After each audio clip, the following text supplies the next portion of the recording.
Hello. Hey, good morning. It's afternoon for me. I'm in New York City. I'm in New York right now. So. Oh, nice. Well, here's how it works. When you greet somebody on the internet, you always have to greet from your own standpoint. I think that's the only way you can do it, right? Especially when there's 10 people in a room. engineering solution. We should all be using UTC and we would be done with it. Watch time. Remember that?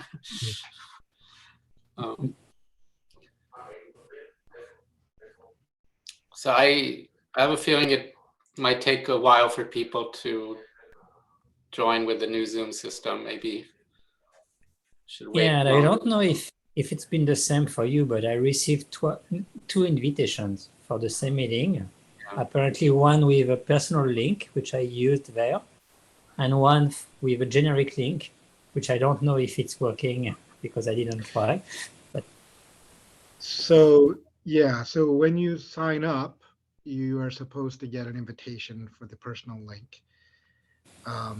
But there's also you probably also subscribe to the Google Group calendar, in which case I put a generic one on there for anybody who's not on the mailing list.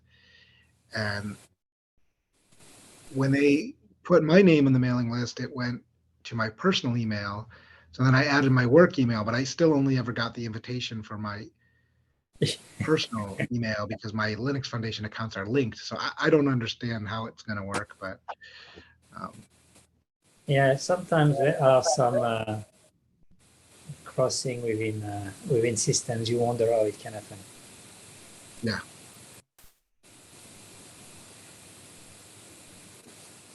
One funny thing, we have a medical appointment system, a service where you can make online medical appointments. And for a reason that I don't understand, when my wife is making appointments, I'm getting the notification on my phone when the appointment is about to happen and not her. And I have never used this service myself, so I don't know how. I had the same thing. I get like my wife's dentist appointment. I'm like, I don't know why I'm getting this text. Like, do you share a phone number? No. No, I don't. Somehow it got entered or mixed up in somebody's system somewhere, obviously. But, yeah, and it's almost impossible to untangle. So yeah, you should trade phone number then with your wife. Oh God, that would be a nightmare.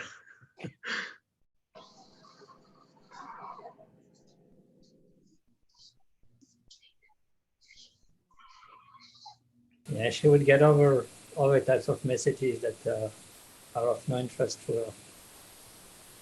Exactly. Like there is this meeting about nephew. What is nephew? Why am I getting all these meeting invites? Yep. So just for your information, we're already recording. So all of this is... Oh, no. Yes.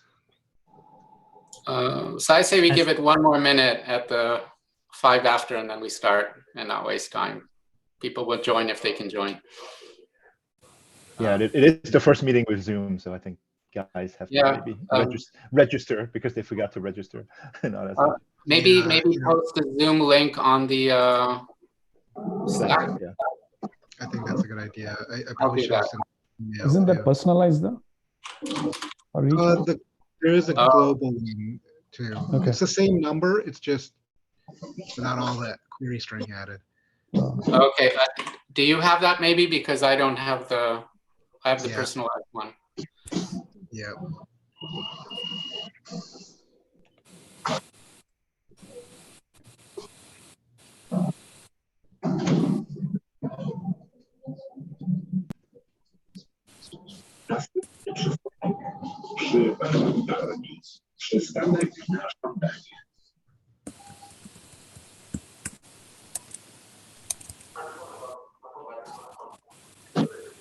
Okay, great. Yeah, I see already people are probably starting to ask.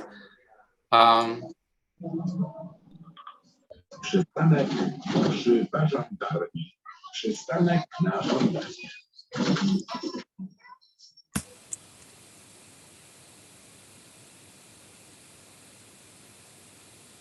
Okay, I suggest we start. That's fine. Go for it.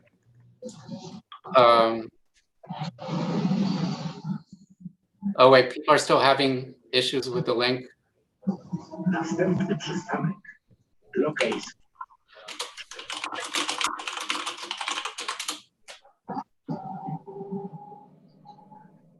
Okay, we might have a more serious problem with the people joining.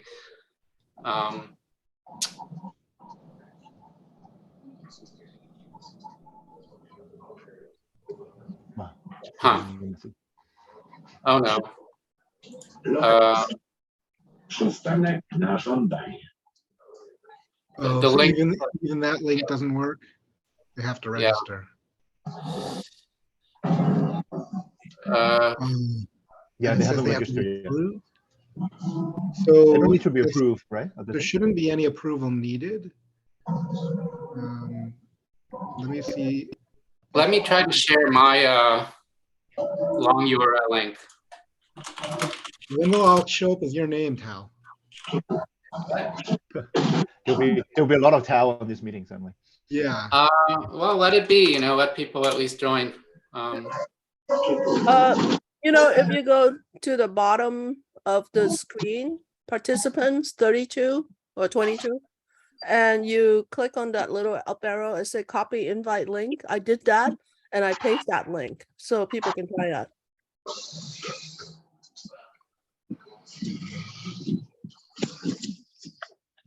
Oh, somebody said, Okay, my Never mind. link. Yeah. Okay. Okay. Well, let's see if everybody shows up as you, though. Everybody's going to be me. there will be a lot of towel. Yeah, thanks, Tal. You like your Tal, but I think that might be too much. No, Oh, Tal, so- is this your master plan for stuffing the vote? Is there a vote going on? Yeah. Okay. We already see a lot of me on the list. Okay. I'm gonna rename myself Tal. And So you, you Tal. remain unique. So you managed to clone yourself. Very interesting. It's a copy-R. It's a recursive copy. All right. I think we should start. I know this is awkward, but it's being recorded, so people will be able to catch up if they have no choice. So is Stephen, are you here too? Yeah, I'm here. Hello. Okay, what do you say? Should haven't I shown up on the start? video. Should I start or should you with Yeah, I don't mind. Go ahead. Because Okay, so I'll because start. people saw it on there. Mine should be fast, but then go ahead.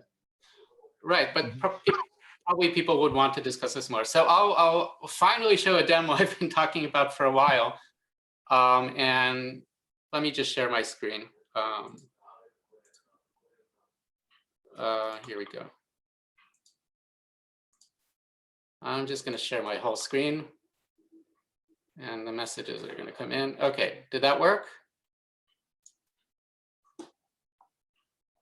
Can people see my screen?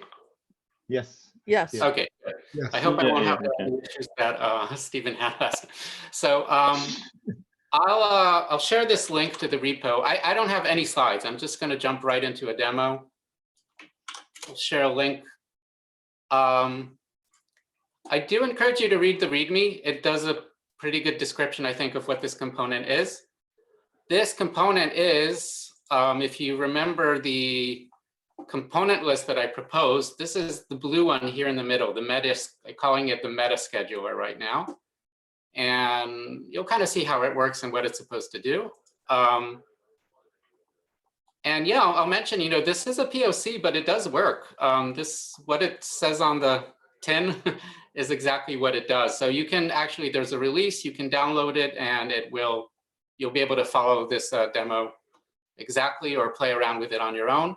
The download comes with a CLI tool called Planter, and that installs the operator and can interact with the operator. You can use kubectl instead, but obviously this is a little bit nicer. Obviously, the image, the container image for the operator is on Docker Hub, so it will need to download it from there. But you really just need the command line to just use it. So what Planter does is solves that bifurcation challenge that I talked about a while ago, and it uses the delegated path, right? So if you remember, the idea is the Planter only works on the management cluster, and it is in charge of sorting out, figuring out the dependencies, and dispersing everything to the cluster that it needs to go, including the local cluster where it's already running, because some resources need to be on the management cluster. Oh, and if you're wondering why it's called Planter, this is a planter. It's a machine for putting out a lot of seeds in agriculture. They're pretty simple sometimes too. So let's just look at an example of a seed, and then you'll also, I think, understand why I'm calling it a seed, hopefully. So the seed is, here, I'll make it a little bigger. The seed is just a collection of KRM stuff, valid KRM stuff. This is 100% valid, but it's, it would be valid where you can declare it, right? Obviously, like some things, for example, if you have a custom resource, if the custom resource has not been defined yet, then you would not be able to define this, right? But Planter will be in charge of making sure that everything goes there. But this is just a very standard YAML file, very similar to anything else you work with. You can generate this from anywhere. It can come from a Helm chart if you want, using the Helm template command. It can come from some upstream GitOps thing like kept or Argo. It can come from a Tosca compiler like Puccini. So anything that would generate this list of Kubernetes resources will work.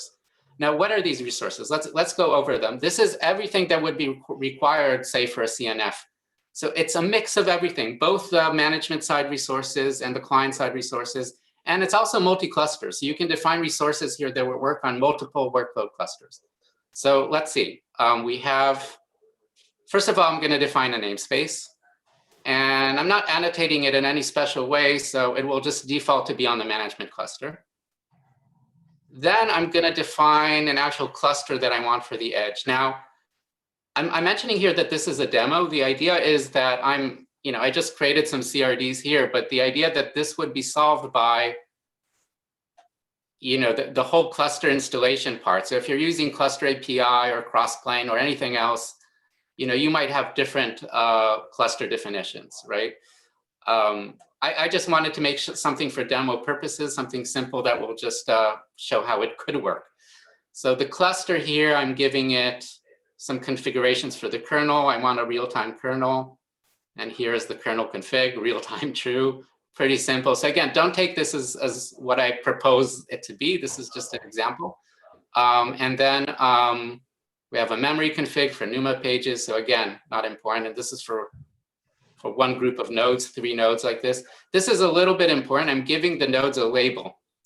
And again, the expectation is that the installer here will install these nodes and will put the labels on the nodes, right? Another important thing is I am mentioning the WANs, how to connect to that. And this relates to, in the component landscape, this component that I'm imagining here that will eventually read that and make the connectivity to that remote cluster. So this tells us how to actually connect to that cluster. So we have some sort of WAN here too. But again, these are just for demo purposes. I'm not proposing that these will be our actual CRDs. I just wanted to show that they're here. And then we start defining stuff that's more related to our actual cluster, our actual workload. So I'm going to define a namespace for it called CNF.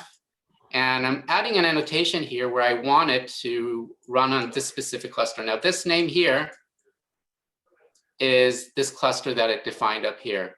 So it's whatever namespace in the management cluster it is, which is, I called it network service, and that's the name of the cluster, edge 1. And I'm mentioning here that this is a hard dependency. So I'm marking these hard dependencies just for us to kind of see them. Anytime you have a namespace, obviously that's a hard dependency, because you need to create the namespace before you can actually create the resource. And you don't have to care about the order of the things. The dependency management will be handled by Planter. So You don't have to define the namespace first or anything like that. The order absolutely does not matter. I want a service account. I want to have an RBAC for it, a role binding, everything. So I created a service account, then I created deployment, which is kind of standard. Let's assume that this will be the CNF. What I am adding is an annotation here for a data plane. And this is another demo kind of CRD that I added here just to show. I'm saying, let's say it's the MAC VLAN provider.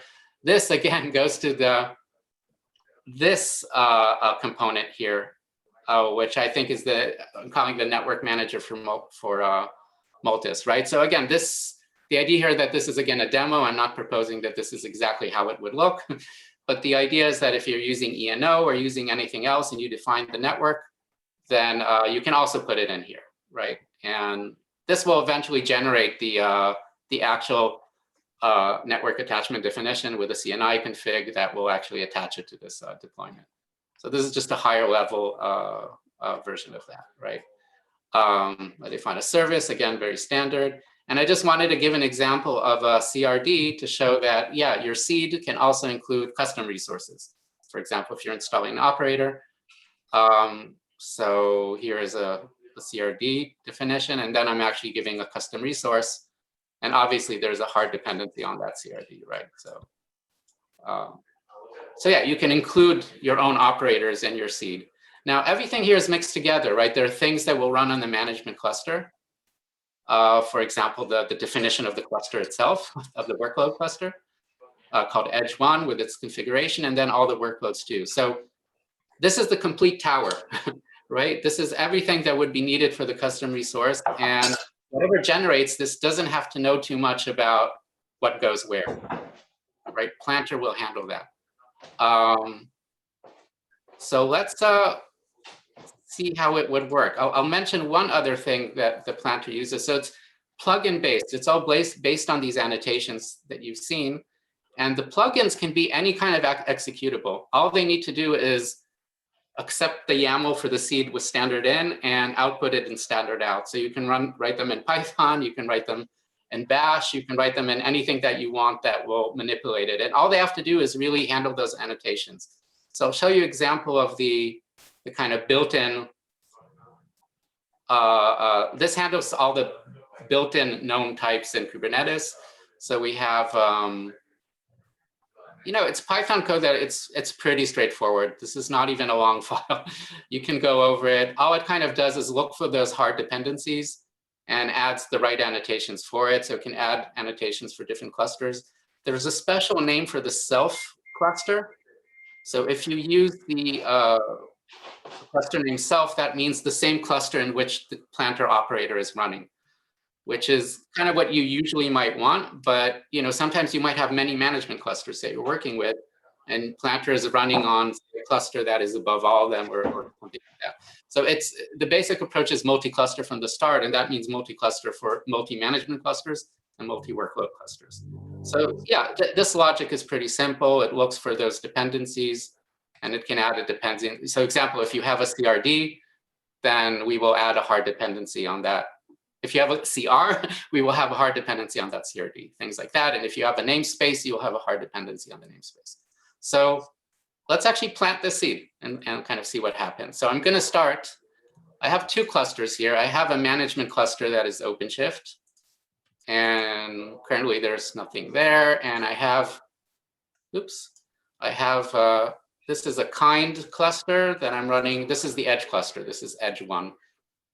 So yeah, obviously I had to pre-create this cluster because I don't actually have something that would take that seed, the cluster and the seed that will actually do this. This is just for demo purposes. But let's assume that we have a component that can take this custom resource and actually create the cluster for us with a WAN connection, SD-WAN connection and everything.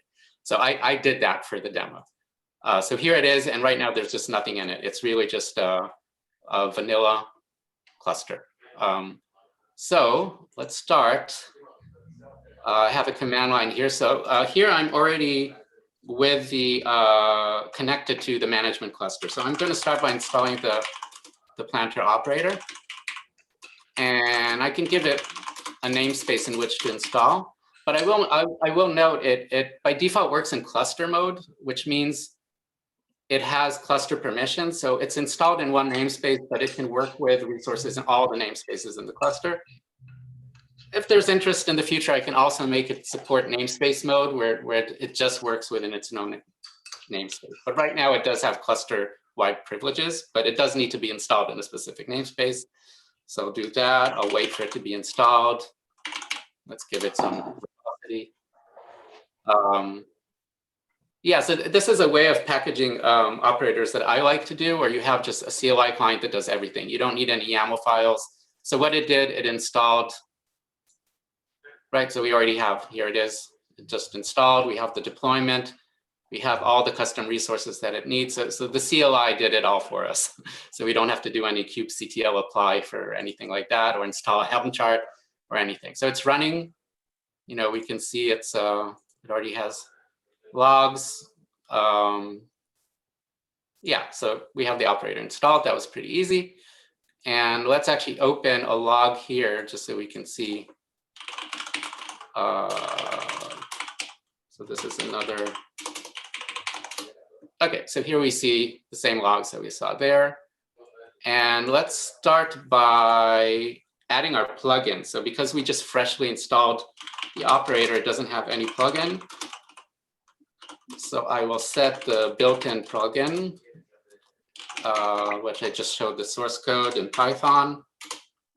All right, it's there. And now for the demo, I'm adding another plugin. I'll explain this a little bit later, mostly just to show that you can extend with your own custom logic. So if you have resources with their own special dependencies, you can just write some Python code or anything else that would handle them. And they can really manipulate it in any way. I'll talk about this more in a minute. This is actually an interesting part of what's going on here. So let's call it this. So it's under the examples. There we go. So yeah, we have those two plugins in there. And now let's plant the seed. So seed, create, hello world. And we'll give it the file. Yeah. Oops. Okay, you can already see that it's starting to process it, but the seed is, I did not make the seed planted yet because, yeah, so you can see, I wanted to explain something here first. Right now it's planted false by default. So you see that this field here is called a URL. Now, you know, there's an issue with etcd, you're limited in size. So for a very large seed, it would just not fit, right? So you need to put the seed file somewhere. But this is a URL actually, and not, you know, the default URL here is just locally in the cache, it's putting the file. But the point I'm trying to make is this URL can be anywhere. It could be an HTTP, HTTPS, somewhere where you host all your seeds. And actually, it also works with Git style URLs. So you can do a Git URL, and if you're using GitOps and you have the seed file already in a GitOps somewhere, so Planter can pull it from there. So you don't have to push, you know, the content of the data and give that data to Planter. All you need to do is give it that URL, and it can pull from that Git repository if you have it. But, you know, for the demo here, it's just easy just to give it the file contents, and then it can cache it locally. So you already see it's trying to process the seed, but it's not planted yet. So let's actually plant it, which will just change the, here we go, plant hello world. All right, now it's already starting to work. And if you look at the list, it's planted true, and it has the planted path. So it actually ran the plugins on it, and it's already starting to process and connect to everything. All right, so it's creating resources. And you can see, let's see in the log here, you can see it running the plugins. Here, running plugin. So it's running our custom plugin, and then it's running the built-in plugin. And using those annotations, it's starting to create the resources. So if we look here, in the management cluster, we would see here, network service. Oh yeah, but it's not any pods there. But I'll do it like this. I'll just use the CLI here. So if we look at the namespace network service, which remember in the seed, that's what I called it. This is the namespace that I wanted to put everything. And here you can see I have my, my cluster, the Edge 1 cluster configuration and the kernel config, the NUMA config, and the SD-WAN. So all the management side resources are here. And the idea is that there will be operators, right? These other parts of these other components that handle that whole installation, right? So those are working. But here's the thing, we haven't created the Edge 1 cluster yet, right? Because if you remember in the seed, we just have, you know, I created the cluster, but we don't have a component that actually created. So how do I actually link this to the, right, if we get cluster list, oh, it's in the namespace network service. Right, so you see, here's the thing, it doesn't have a kube config yet. The idea is that there will be a component, again, that installs the cluster, connects us to the cluster, and then generates a kube config that I can actually access it, right, from the management cluster. So what I'm going to do right now is just do it manually. But again, this is for demo purposes. The idea is that there will be a component that does that. So I'll do cluster config. It's Edge 1 in the namespace network service. Oh, I actually don't remember. This is live. I need to give it cluster name. Oh, okay. So, okay, the kube config. So I already have this config here.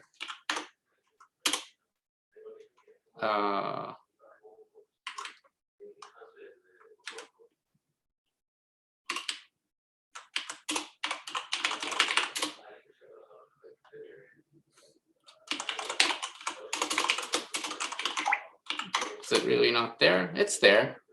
Let me look at my cheat sheet very quickly. I might be doing something wrong. Oh, here we go. Oh, it's cluster kube config, sorry. Because that would be the kube config for just the CLI itself. All right.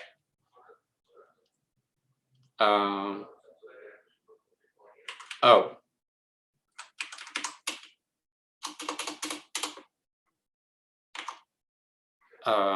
Okay, yeah, sorry. This is complicated to do manually just because the planter is running in a different namespace. So I need to give it that namespace. All right, there we go.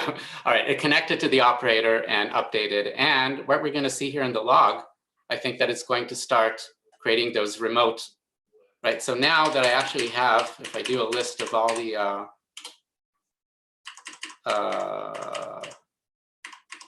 clusters, you can see that it does have a kube config now. That's what I gave it.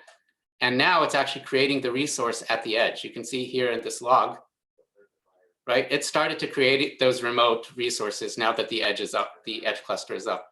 And yeah, I think we can actually see it here. So this is the edge cluster. And yeah, you can see here it is. It was just created 29 seconds ago. And this is our CNF in the CNF pod. We can see all the resources there. So get all in the namespace CNF. Yeah, so we have all those resources that we defined, the deployment. And here's our custom resource 2 that we created a CRD for.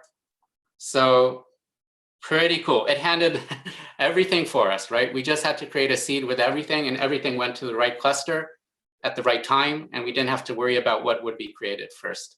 I did want to show you one more thing before I end this demo, and that is that custom plugin that I created and why I wanted to show it. So one reason I did it, I wanted to show that you can actually run these plugins in Bash too, just to show that it can be any language. But what this does is just, here, I'll show you. What it does is add a CRD, right? And this is the CRD for networks, right? So this is for this component here that would be the network manager, right? So again, I'm just saying this is a demo one. This is not what I'm expecting to actually use eventually, but this is the CRD for networks. Now what's happening here? Why am I adding the CRD? What is my point? My point is that in the c.yaml, if you look very carefully, here we're defining the network, right? This is the CR that depends on that CRD, but nowhere in the seed file did I actually define the CRD, right? So I can expect that the CRD would already be at the target cluster. But remember, I said that was a vanilla cluster. I installed it. It's just vanilla Kubernetes with nothing else in it. So it doesn't know about these custom resources. Now, I could include the custom resources in the seed, but I don't want to do that, right? Because it is a dependency that you expect to have part of the platform. So that's where the plugin comes in, because the plugin would detect that I'm using, say, a custom resource that I have not defined.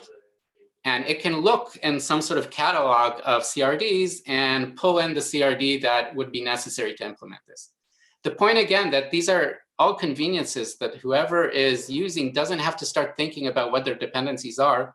You can have these intelligent plugins that do whatever needs to be done to the seed to make it workable in whatever target you're using, right? And remember, these plugins can be any kind of code. So they can actually, they're running in the operator environment. They can actually go to that remote cluster and check if it already has the CRD or something else. They can use actually very sophisticated logic to manipulate the seed to make sure that it is fully deployable wherever it is you're deploying, right? So I think those plugins add just a lot of power to it, right? The built-in plugins will handle the usual kind of dependencies, but if you have your own special logic with your own resources that need to do special things, you can add them here too. And I think that's it. I think that's it. Awesome. Thanks, Tal. No, this is super cool. This is totally in line sort of conceptually with the whole configuration as data piece that we've talked about in the past. It's very, it's actually the same, it's kind of what I've been trying to, I guess my main concern is it's actually sort of squarely what KEPT does already. Right. So in that, I do have an answer. Okay. So the reason I see this as complementary is that KEPT can still do it whatever it is it does, but it doesn't have to care about what goes where. It can just generate the resources that you need. It can annotate them for you, right? So it can add these annotations, but it doesn't have to care about the actual distribution. And I think it shouldn't, right? I don't think it should handle that kind of stage declaration, right? Because if you're using other tools too, remember, it might not be just KEPT. It could be Argo. It could be Flex. It could be some Tosca upstream generator, right? But they don't have to care anymore about the complete stack, right? Of what goes where. So there's sort of two parts of KEPT. One is the command line tool, which runs a function pipeline very similar to your plugins. And the other is the sort of more like your operator, which is what we call Porch, which package orchestrator. The difference is that rather than a seed, we're using a package, which is very similar. It's just a collection of cube resources with a file in there that kind of helps describe the pipeline of declarative things.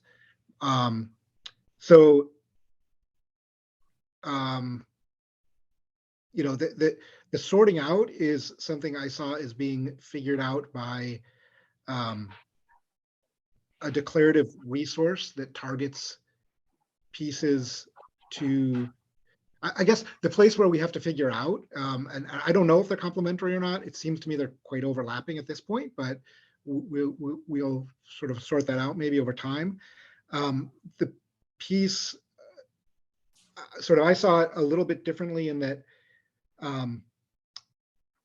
we have two mechanisms. We have the KEPT pipeline, which is for sort of localized changes to the package resources. So those are your what similar to your plugins.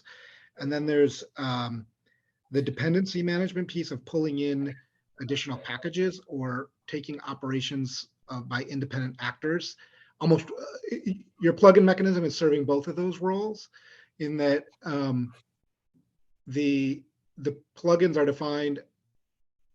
I mean, I guess I had controllers and a mechanism for controllers to come in and look at what what the configuration looks like right now and operate on it. So I'm not sure how to reconcile the two. I mean, there may well be complementary pieces, but I don't think you should think of kept as Helm. No. Yeah. Only put it in the server like Porch in an operator. So we'll have to,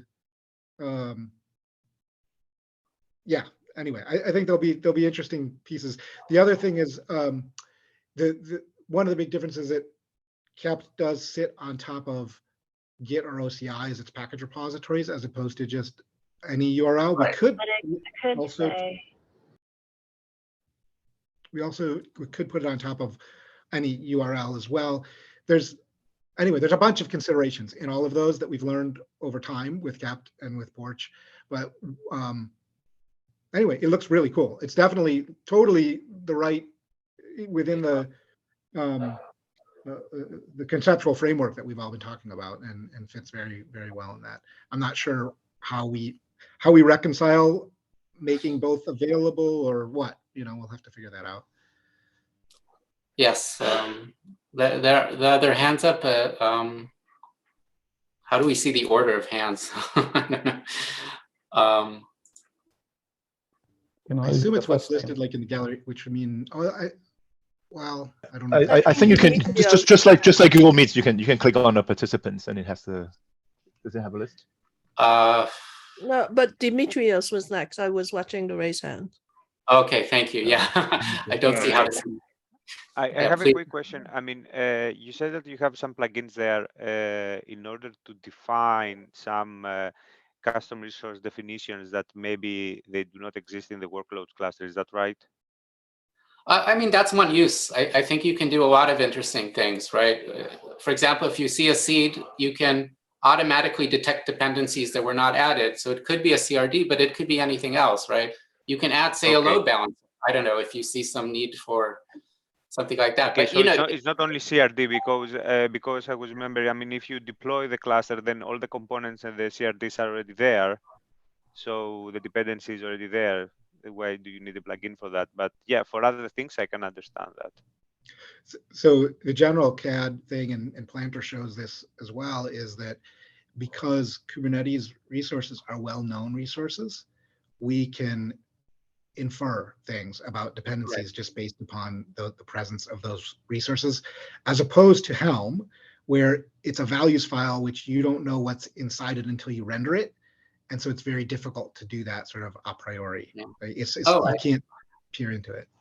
I missed a tiny point that I forgot. I didn't show it in the seed, but if you go, you'll see some part of what the built-in plugin do is it also adds an annotation for the user, right? So I didn't emphasize this, but your workloads might be created with a different user from CRDs. For CRD users, you really have to create them with an admin user. So it automatically sees if you need a namespace or a CRD. Those are two cluster-wide permissions that you need, and it will assign an annotation saying that this is an admin user. So again, Planter knows. So within your kube config file that you give it to work with a cluster or is generated for you, it might have multiple users mentioned there, and the admin user could be different than the other user that used to create the resources. So it handles that for you as well, right? So, and it knows that to do the admin stuff before, because it does the dependency management for you. So yeah, just a small point. Ravi, did you have something to say too? Yeah, I'm sorry. Actually, I'm in Madrid, so I'm a bit jet lagged. We are attending DORA and meetings. So one thing I missed because about package management, what I saw in the demo, what I understood is that you are able to do cluster management with certain configuration, and then you could handle a certain deployment. Not necessarily. I missed the part where you're actually kind of importing certain packages from the upstream and kind of customizing it for a certain cluster configuration or for certain deployment. Was that part of the demo too?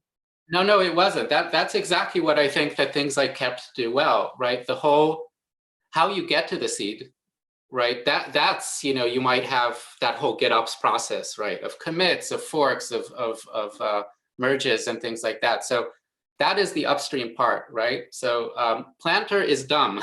It assumes that it accepts just plain Kubernetes resources that will be the final thing that will have to be sent out.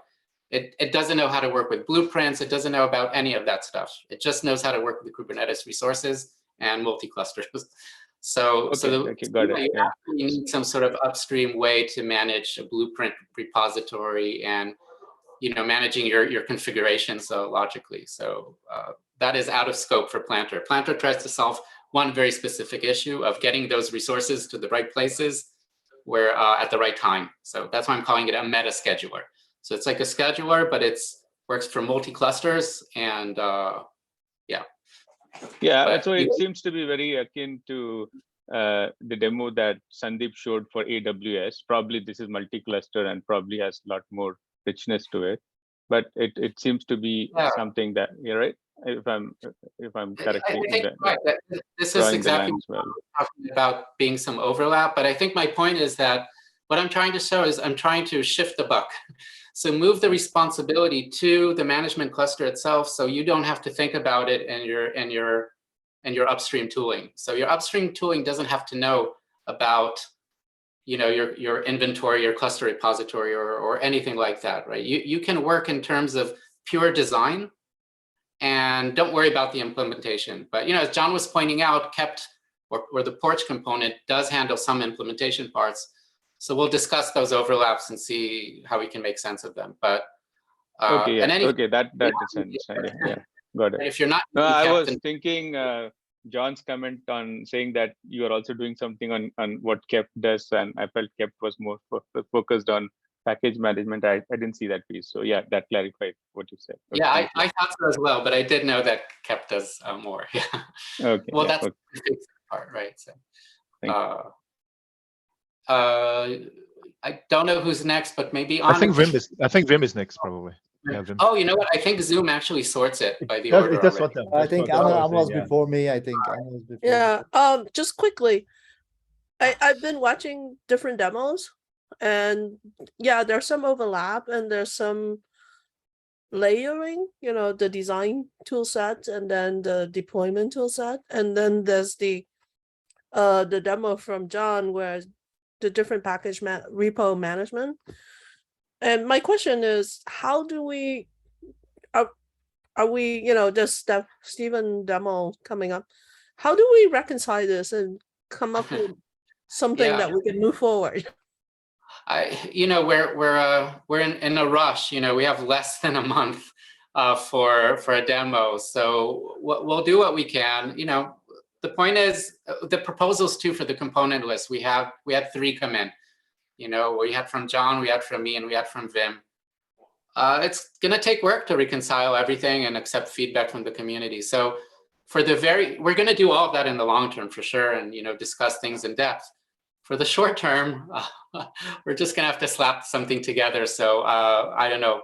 I think it'll be nice to show contributions, not just from Google for the demo for the workshop, on next month. So if we can do something like that, that would be good. I'm not necessarily saying it should be Planter, but I'm saying if we can get ENO, Planter, maybe something to show that they work together.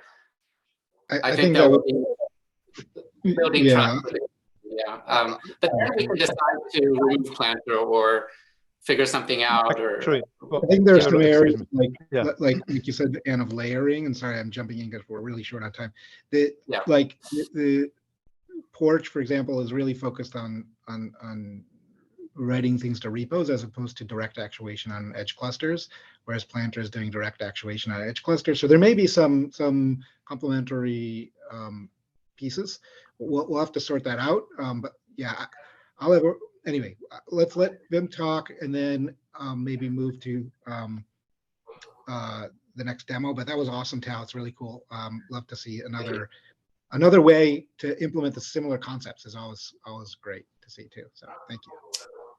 Yeah, sure. Please, Vim. Yeah. So first of all, thanks for the demo. Great stuff, Tal. I think I think your main focus is dependency management somehow, right?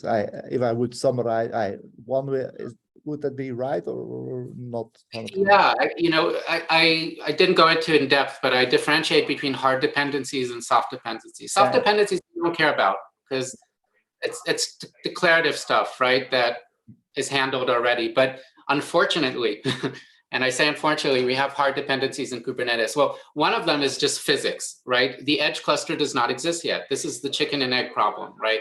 So until you actually create the cluster and find a way to connect to it, you can't declare those resources. So you'll have to put them in some waiting place, right? So here is my view a little bit on dependency management. What we wanted to, so what we showed last time in the, we didn't do a demo, but it was the information model. Some of the dependencies in the management cluster would be handled through the controllers by themselves. So in other words, it's implicit. Like the fact that the cluster doesn't exist means if the cluster object is created, someone will have asked that it would exist eventually. So in other words, you get, of course, the resource cannot be scheduled if it's not operational, right? So that's what I call an implicit dependency somehow. Like the SD-WAN network is not there, but someone create an SD-WAN or a network. So, whether it's if it's not yet installed, you have this implicit dependency thing. Now, I do believe like the other thing, which I think we do have a problem because I think we have some capabilities in kept, but I don't see them really as a kept, but more at the layer below, because we do have a problem, I think, and I think Planter can help, or the approach can potentially help with that, is that at the end of the day, what we do, in an approach like GitOps, whatever tool you use, you get a bunch of resources, right? And you get them, whether there's dependency or not, I think there's a little bit in kept to do so. So you can basically do depends on and say, this is a dependency, but it's up to the user to do that. So if we had a tool that would basically help in making it more flexible, right? That you say, based on this KRM, I know in this deployment, they are depending on each other. And by looking at kind and certain things, right? You could, or maybe with the annotations or with the tags that you are doing, that we could use that in order to do the scheduling, in order to apply to the edge cluster. I think that would be very beneficial, I think, as a layer in between what you get from GitOps and what then config sync or Argo or something like that are pushing down in order to help them to basically order the how those elements get scheduled and deployed on top of the edge cluster. I think this approach could help us with a more flexible capability to do so. Yeah, and well, thanks. Yeah, and Unix philosophy, right? I'm trying to make something that solves only one thing. Yeah. I'm not going to pretend that creating the seed is easy, right? So this is where you have to have some higher level thing. Again, it could be Tosca, it could be kept, it could be something else. But that's a whole narrative in itself, how you get to the point where you actually have a seed. If you're deploying this right now, this seed on 100,000 sites, right? You have to templatize this in some way and generate the correct one for each places. There might be security issues, it should be other things. So managing this at scale is, out of scope here. This solves the specific problem of dispersing it, but creating that seed is something we're going to be discussing more. And I think that's where I feel like the kind of kept side is very important, right? Managing these blueprints just to comment quickly on something Vincent. So the depends on is supply side dependency management. It only works like on a single cluster, whereas what Tal's talking about here is more like also pulling in additional dependencies. Like the way I would phrase it is pulling in different packages, so there is something different there for sure. No, sure. What should we do, folks? There's a question on the thing about like, Stephen, how long do you need for your demo? You did do the demo at the TSC last week. I don't know how many people saw that. Actually, I would like to take the time to ask for communities to maybe form a focus group for the upcoming November workshop. I think that's much more important than my demo is that probably next week is KubeCon. Maybe we have a meeting, maybe we won't. But then I think it's time to start. Folks that are willing to put in the time, we should start forming that focus group. Good point. I think that's a great point. I want, I have a document that I promised like 2 weeks ago and I haven't put out yet that is trying to put down milestones to get all the way to V1. But about as far as I got it is getting to November, and it needs to be reworked because it's way too much scope. And so, yeah, I would propose how should we do that? Should we just say, I mean, I'm obviously want to be involved in that. If I may jump in, I'm not working right now, so I have lots of free time, and I can do the organizing part, and then you can focus on the technical part, John and others. Okay, yeah. And I have my own Zoom, so can circumvent the whole Zoom rigmarole. And I can set up Zoom meeting and set the agenda with you guys, and then do all the legwork so that we can get going. Yeah, we could maybe coordinate that on Slack. That sounds awesome. And anybody who wants to join, get on the SIG Automation Slack and reach out to Anne maybe if you want to be involved. So there's two things. One is that Stephen and I have a demo to do on Tuesday. And our hope was that that demo would be like sort of the advertisement to the broader One Summit of what Nephew is and a little pre-release of demo. And then the people who come to the workshop would actually get to execute that same demo. It doesn't have to be that, but that's just what our sort of logic was. It made sense to us. So we can talk about it, I guess, and if you set up another call and see if that's what people want to do.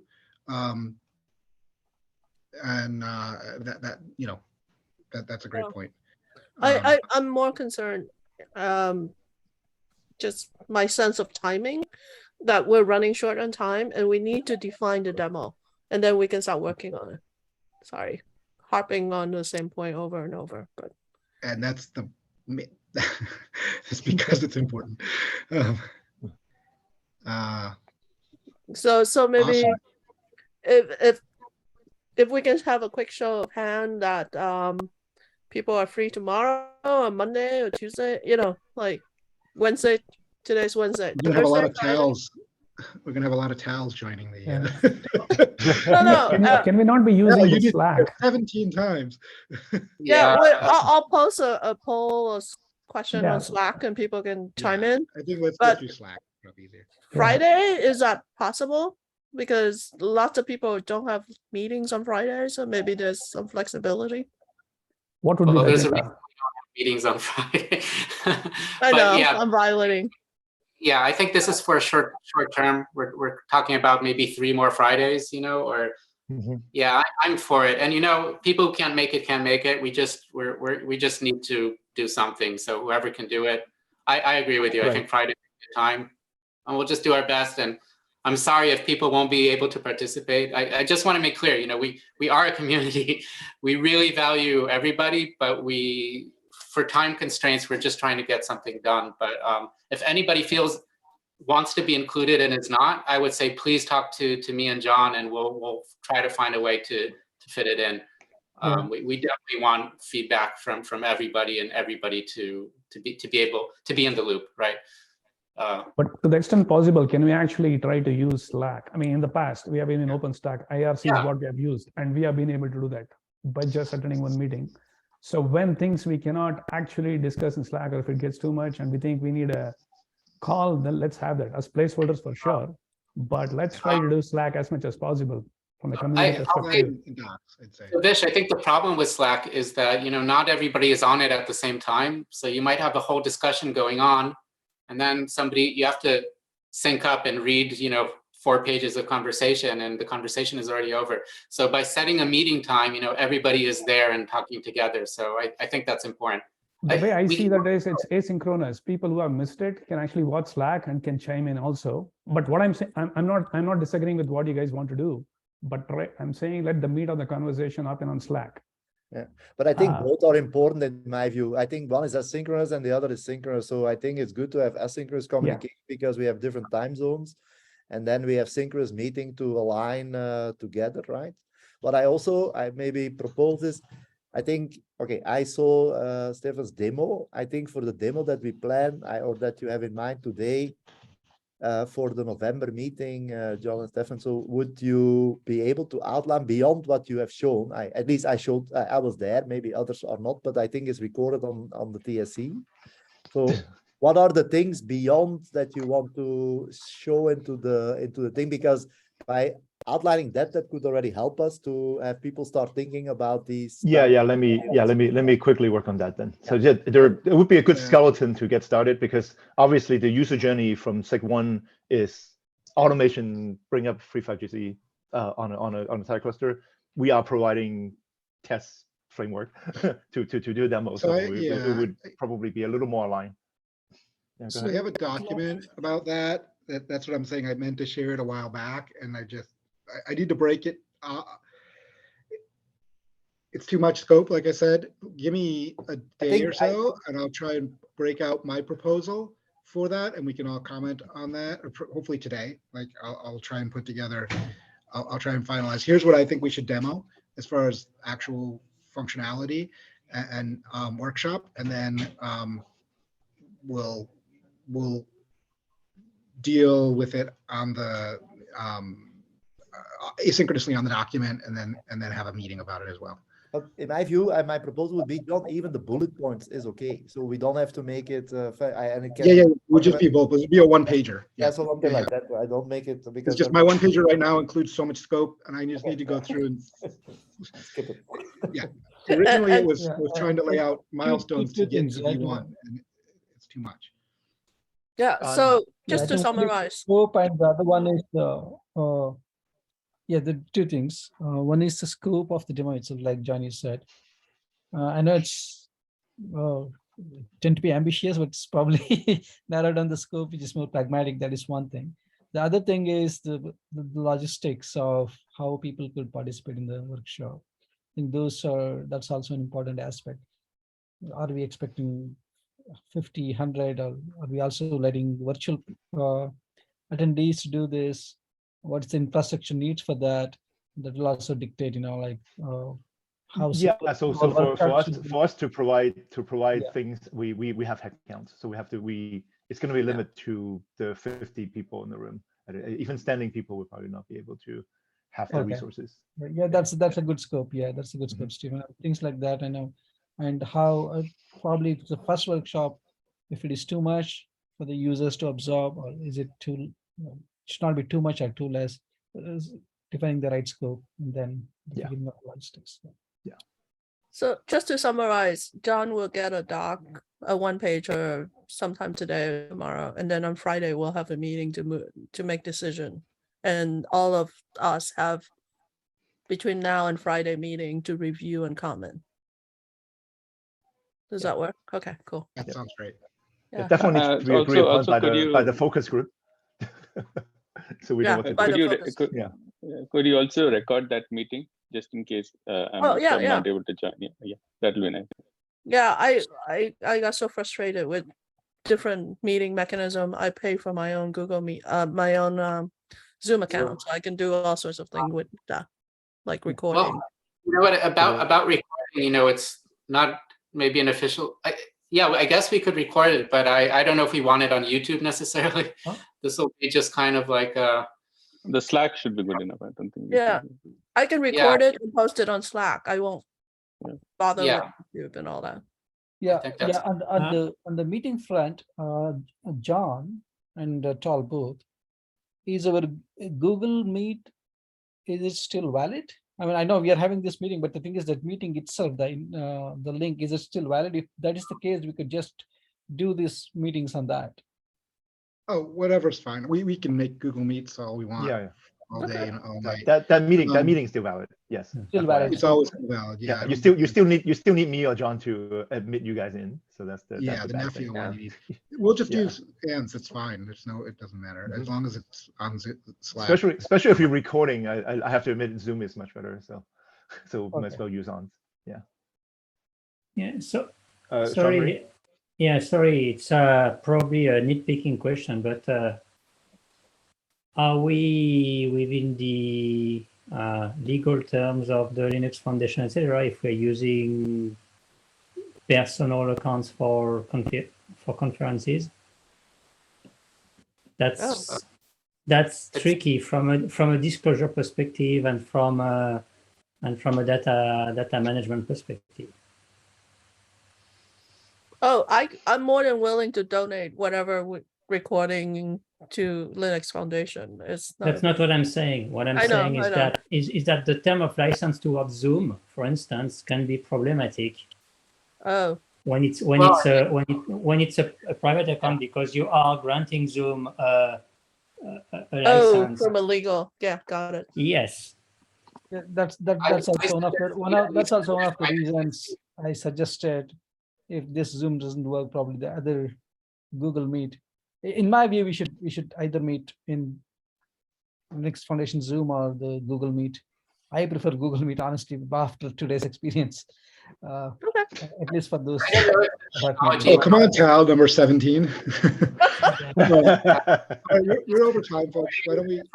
Whoever's watching this recording, not everybody called Talleyrand is me, who is the real Talleyrand. If they're saying smart things, it's me. If they're not, it's somebody else. There you go. All right. Thanks, everyone. Yeah. Thank you. Bye. Thanks, so everyone. Google Meet, just to summarize. Yeah, Google go ahead and start the conversation. Let's discuss on Slack. I suggest discussing on Slack. Let's put the conversation on Slack. And it's going to be in SIG Automation. Yes, of course. Yes. And sorry for the Zoom mess today. We'll try to figure it out. No worries. Thank you. Thank you. Bye. Bye.